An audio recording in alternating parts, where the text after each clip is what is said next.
আওয়াজ আসছে না?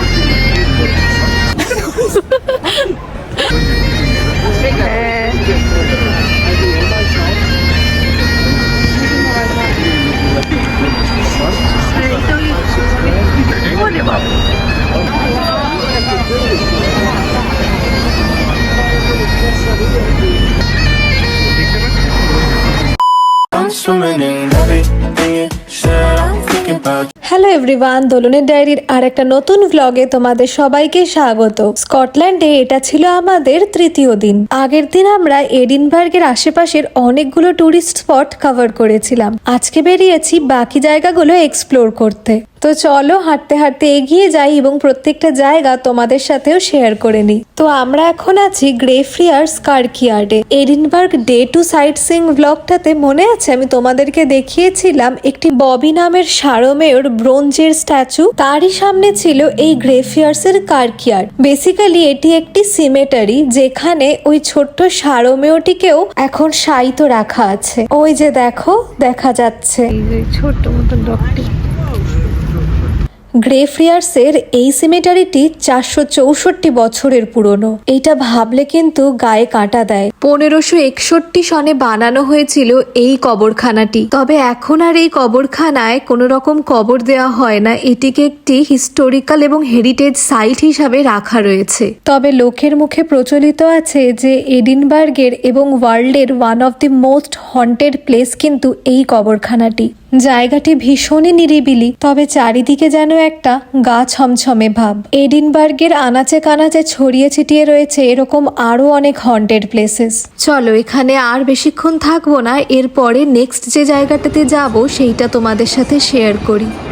ওই যে দেখো উল্টো দিকে দেখতে পাচ্ছ ন্যাশনাল লাইব্রেরি অফ স্কটল্যান্ড। আমরা এখন হাঁটতে হাঁটতে চলে এসেছি ব্যাংক স্ট্রিটে।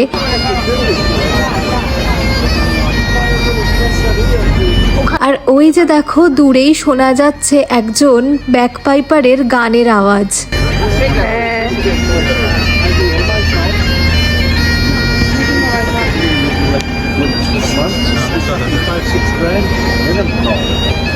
এডিনবার্গের এই পাহাড়ি মতন ঢালু জায়গাটাকে বলা হয় দ্য মাউন্ট।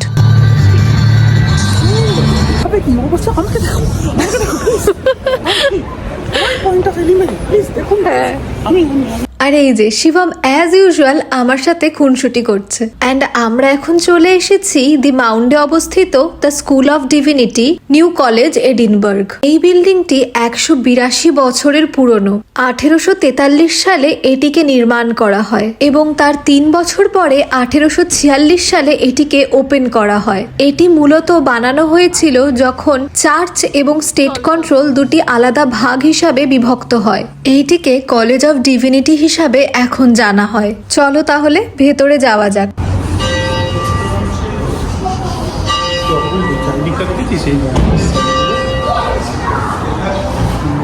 আমি আলাদা করে আর কিছু বলছি না, তোমরা শুধু জায়গাটা একবার দেখো।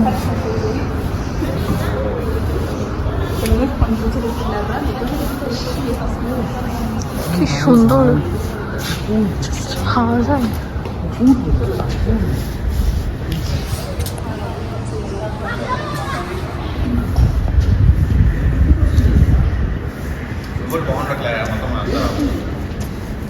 ওই যে বলে না কিছু কিছু জিনিস ভাষায় প্রকাশ করা যায় না, এই জায়গাটি সেরকমই একটি জায়গা ছিল।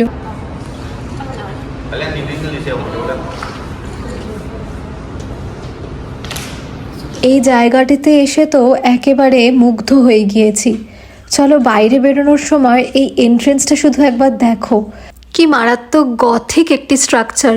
পুরো জায়গার আমেজটা না বলে বোঝাতে পারবো না। এবার চলো এখান থেকে বেরিয়ে সামনের রাস্তাটার ওপারে কি আছে সেটা তোমাদেরকে একবার দেখাই।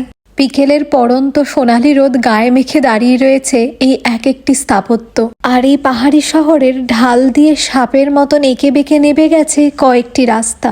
দেখে মনে হচ্ছে কোনো এক আর্টিস্টের সযত্নে আঁকা এই পোস্টকার্ড ছবিটি। ওই যে দেখো দূরে একটি কালো রঙের গথিক স্ট্রাকচার দেখা যাচ্ছে, ওটি হলো স্কটল্যান্ডের ফেমাস দি স্কট মনিউমেন্ট। আর এই স্কুল অফ ডিভিনিটির সামনে একটা খুব সুন্দর দৃশ্য দেখতে পেলাম, চলো তোমাদেরকেও দেখাই। ওলে বাবা,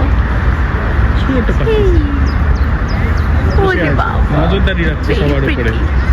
একটা ছোট্ট সিগাল পাখি ওই টিলাটার ওপর সবসময় বসে থাকে, ঠিক যেন এক কালের প্রহরী।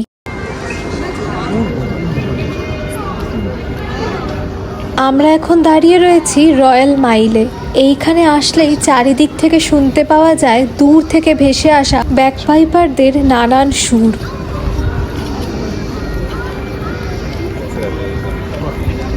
চলো এবার হাঁটতে হাঁটতে এডিনবার্গ ক্যাসেলের দিকে যাব। এই যে আমরা এখন দাঁড়িয়ে রয়েছি এডিনবার্গ ক্যাসেলের সামনে। এডিনবার্গ ক্যাসেলটি 895 বছর পুরনো।